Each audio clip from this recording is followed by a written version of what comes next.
right, ready for our first case? Please introduce yourself, state your name and DOC number for the record. Terry Lynn Bonner, 7152. Right, Terry, you heard the introductions.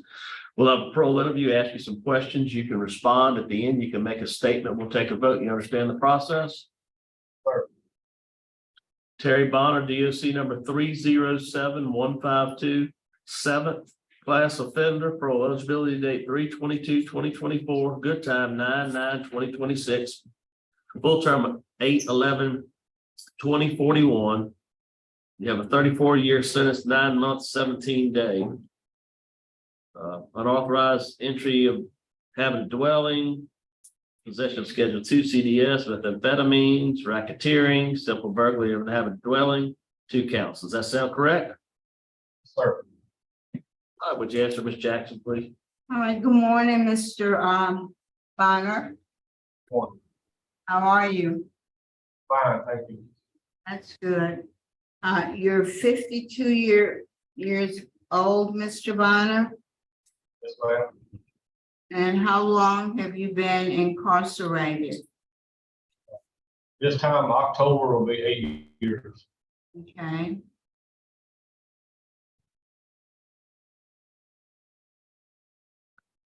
Now, you're in jail for a lot of different offenses. You got burglaries, drug possession, and the racketeering.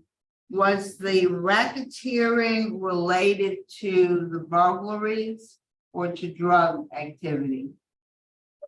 Both. The drug racketeering charge itself actually doesn't include drugs at all.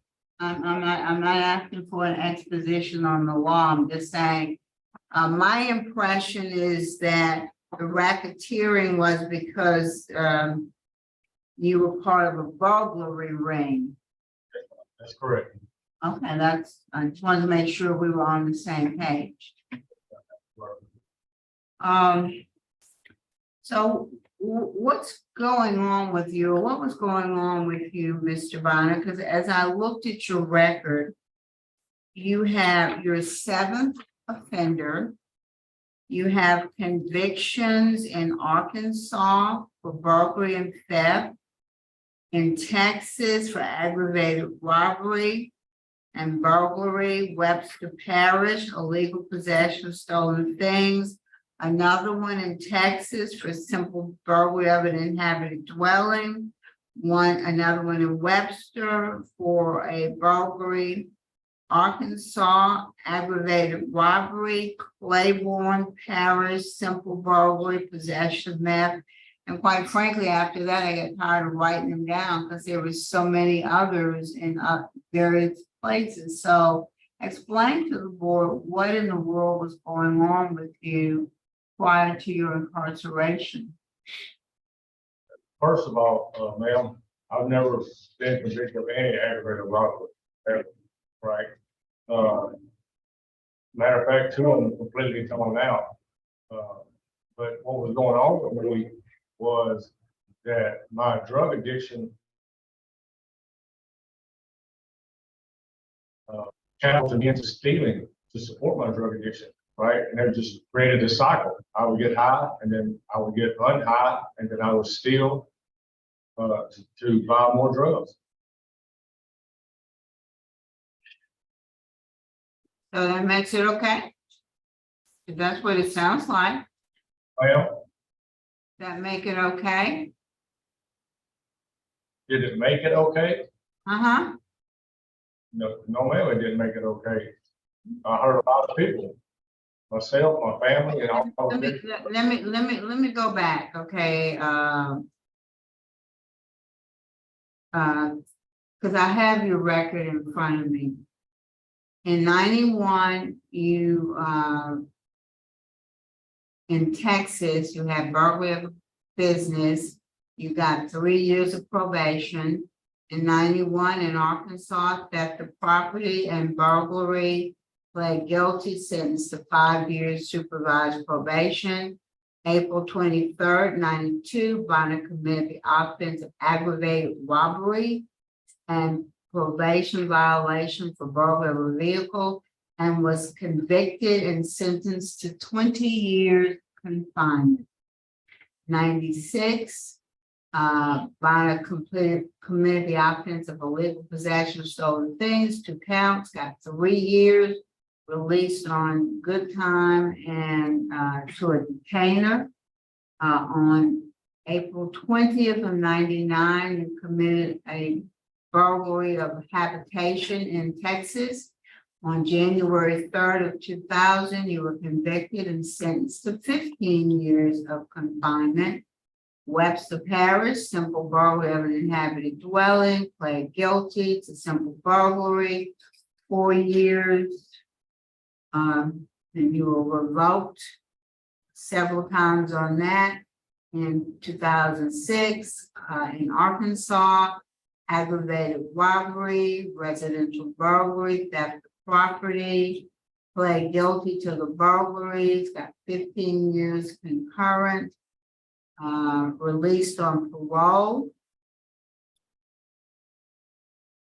And then we go to Claiborne Parish, Bossier Parish, multiple Webster Parish arrests, and you are suspected of committing 200 burglaries in the state of Louisiana. So my records indicate that you had an aggravated robbery in the state of Texas. You received a 20-year sentence. I was So- not, Okay. I was not aggravated robbery. Mr. Bonner, why should we let you out, given your extensive criminal history? Why should we let you out? Well, on the context of it, I would find it hard to believe that you would let me out too, right? But that's, you said history, right? And I can't change my history, man. Right? I can't change anything I did in the past. But if you look at my record since I've been locked up this time, I've done everything this time that I've never done in the past. If you look at all my prior convictions and incarcerations, I never took the first class. Not one good time class that I take on any previous incarceration. This one right here, I've taken every class that they've offered me. The way I've handled myself in this incarceration shows that I have had a mind change about how to live my life instead of doing it the way I've done it my whole life, right? So what classes have you taken to address what you claim obvious and serious substance abuse issue? Because I'm trying to be thorough. I show that you have done victim awareness, thinking for a change, partners in parenting, and cage your rage. What other programs have you taken? So when I got transferred here on January the 9th, you see that I only got partial credit for my victim awareness class. I was also,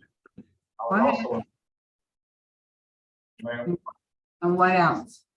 while I was taking victims awareness, I was also in living in balance. And I had 17 weeks of the 27-week course taken when they transferred me to Burglaries, right? Ms. Davis here, who's a Burglaries coordinator, contacted David Wade to get them to confirm that I had taken victim awareness and living in balance. And Ms. Robinson, who was the one who gave us the class up to David Wade, confirmed by email that I was taking both classes. And that's why she gave me partial credit for the victims awareness while I was at David Wade. And for the living in balance, she says Steve Hayden had to give me the credit for that. Well, And go ahead. You just what? I just completed another class here What? that's not in the computer called Life through Celebrate Recovery through here. And I just finished it. When did you enroll in Celebrate Recovery? It's not Celebrated Recovery, it's Life Healing Choices. It's completed, right. When did it start? It's been over about finished it about a month and a half Let's just, ago. yeah. We finished the class about a month and a half ago, and they're waiting for it to be put in the system. Well, what'd you get out of it? Well, number one thing I got out of it is I'm not God, right? And I can't expect to make godly decisions. That if I think that I can do this life, even my own life by myself, by my own rules, that's not going to work. I've always had a real problem asking for help. I thought I could do anything when I wanted to do it, how I wanted to do it. And every time it's landed me right back in jail. That if I can't stand on my own 2 feet, used to, I thought I was a failure if I couldn't stand on my own 2 feet. Right. And I learned that if I just admit my problem, ask for help, that a lot of people are willing to help you. And during this incarceration, especially with the job, like my tutoring job, my math teaching job at David Wade, at first I didn't want the job. I was asked a couple of times if I would take the job, and I turned it down because I didn't want the problem of the interaction with the other inmates. And the lady came to me and she finally convinced me to take it. It was one of the best decisions I made as far as tutoring math at David Wade, because I found that I actually like helping people more than I like being bad. I like being good, right? And right before I came to Burglaries in December of last year, Secretary of State LeBlanc came to my class in person, shook my hand and thanked me for teaching this class. And I said, I just did what I thought I could do. I just tried to do my best. And he said, well, he said, you're doing a fine job. He said, you personally doubled the graduation rate by teaching the algebra class that I was teaching.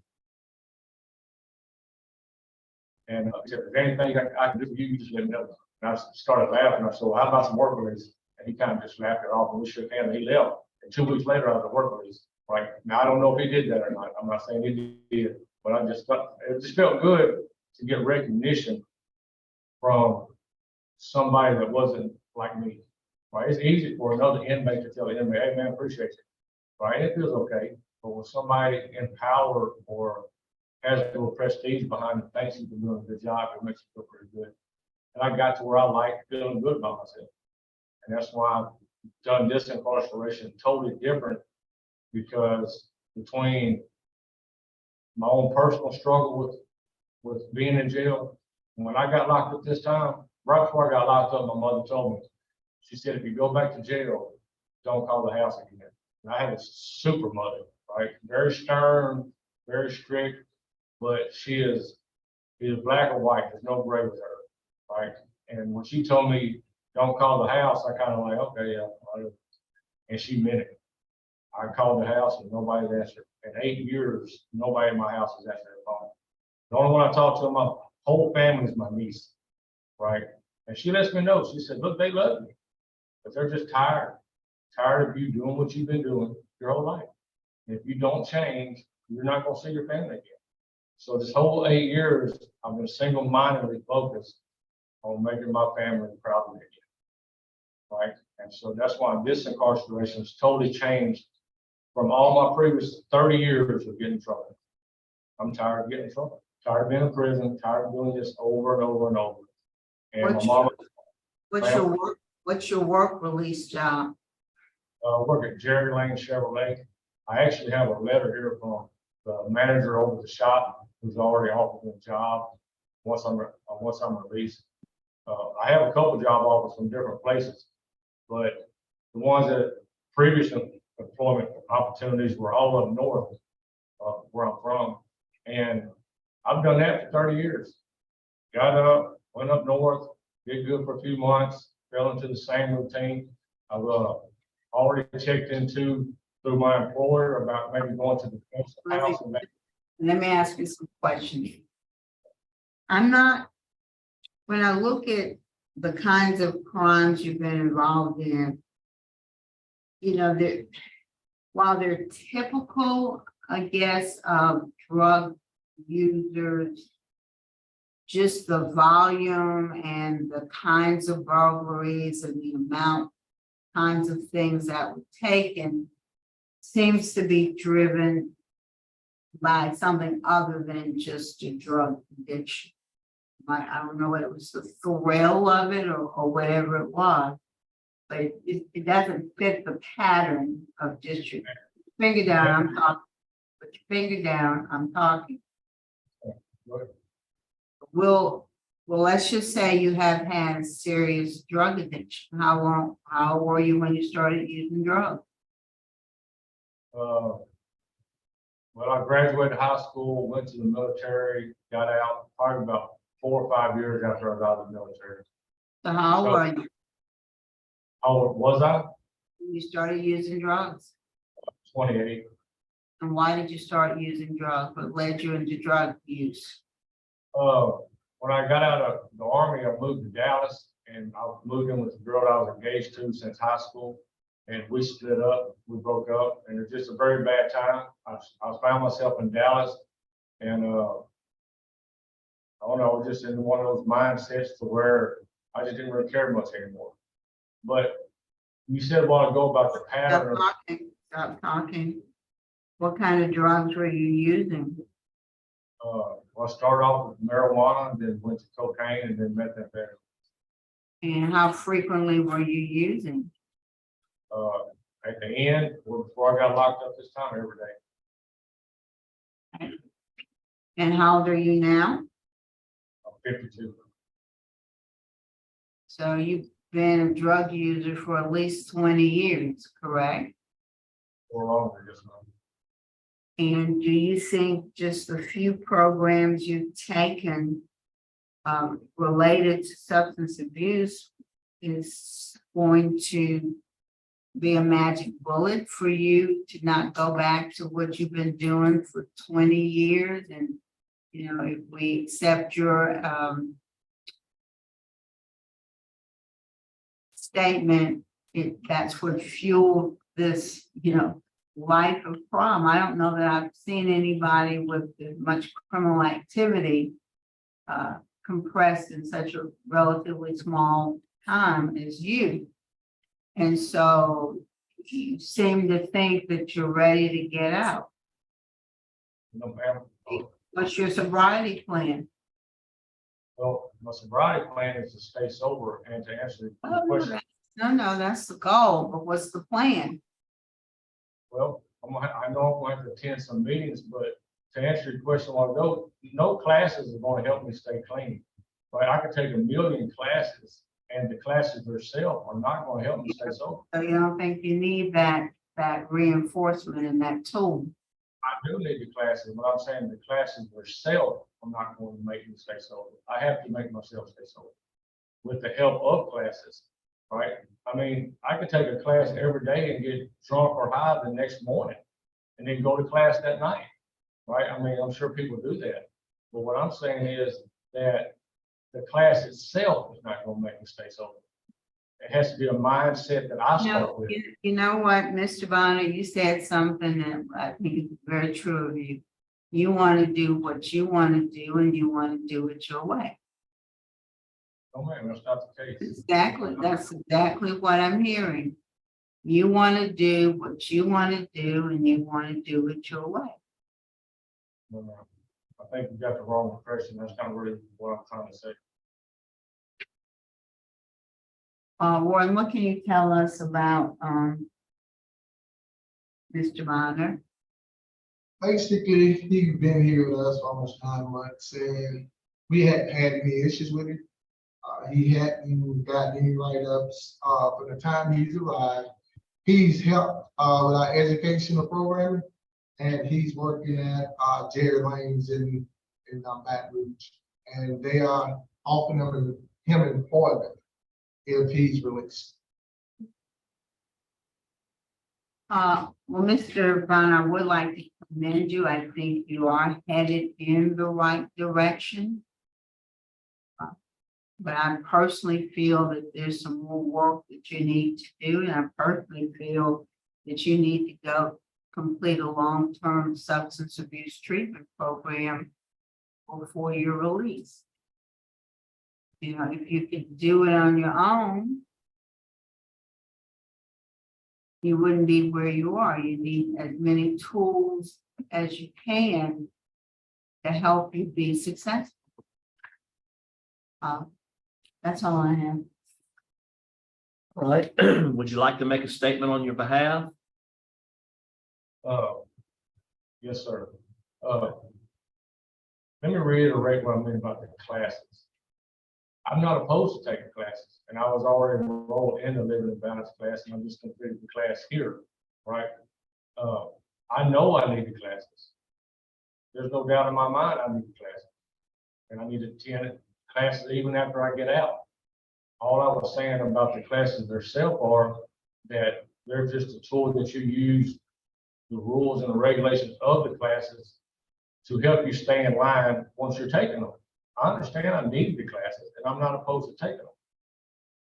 But my mindset before I enrolled in any of the classes, the living and balance classes, was I was going to stay clean regardless, because I have to stay clean, right? I know that if I use again, it's just going to restart the cycle, right? And during this incarceration, I've done everything totally opposite of everything I've ever done in my life. My whole life, I've been a taker. And to reiterate a point you made a while ago, you said it sounded like I just like to steal. And you're right, I do. I broke into my first house when I was 7 years old, stole some toys, right? So the drugs just manifested the fact that I like to steal. My whole life, I've taken from people, just whatever I can get, right? I would have $1,000 in my pocket and steal something out of somebody's yard, right? And it's a sickness. And no amount of alcohol-based or drug-based classes are going to cure that part of it, right? That is something. Let me suggest to you that an addiction is an addiction is an addiction. Whether it's to drugs, whether it's to alcohol, whether it's to stealing. An addiction is an addiction and addiction. And so those programs can help you recognize, well, what triggers your urge to, if it's not to use drugs, what triggers your urge to steal? You know, what can you do in situations where you feel like you want to go back to doing that? How can you use the tools you learn from dealing with addiction and apply it to whatever the issue happens to be? It doesn't have to be true. Some people are addicted to sex. Some people are addicted to money. Some people are addicted to gambling. But the dynamics of addiction is the same regardless of how it manifests itself.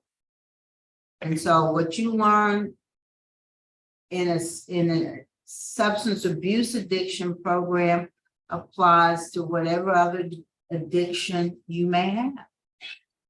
An addiction is an addiction is an addiction. I totally agree. I agree 100%. All right.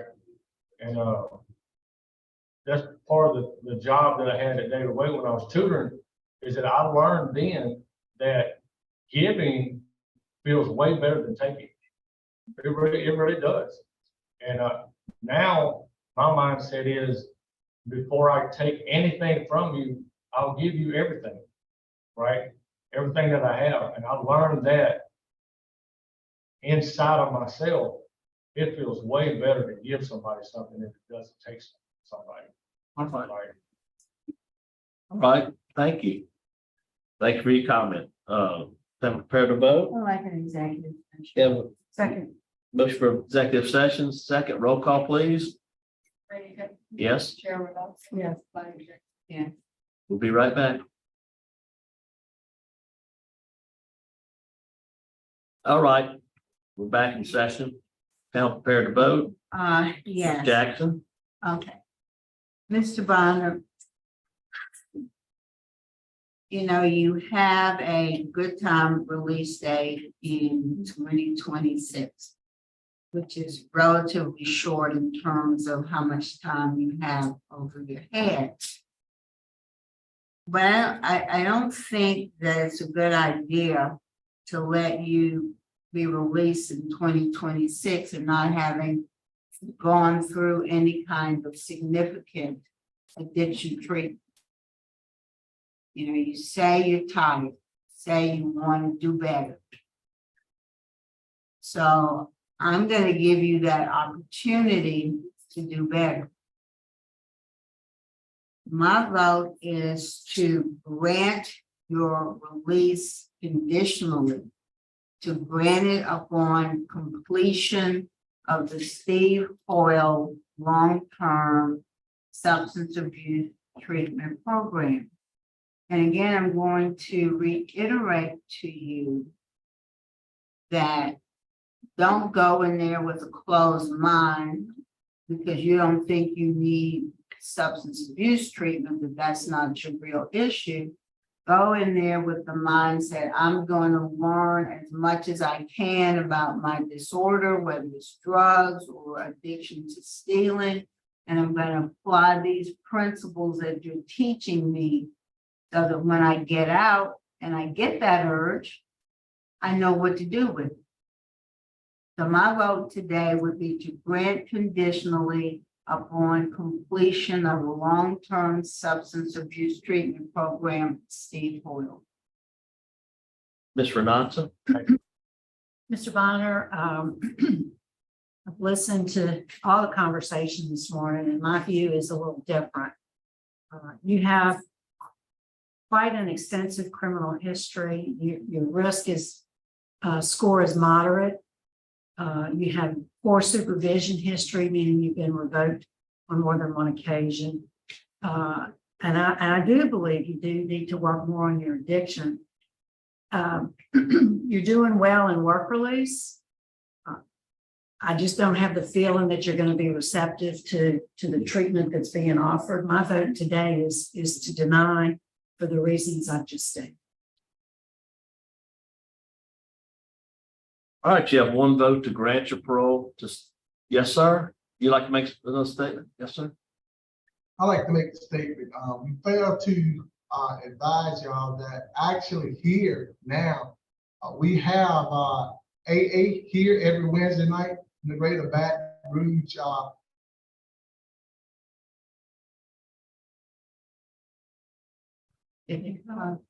Chaplain is Joyce Henderson. He's in that AA here.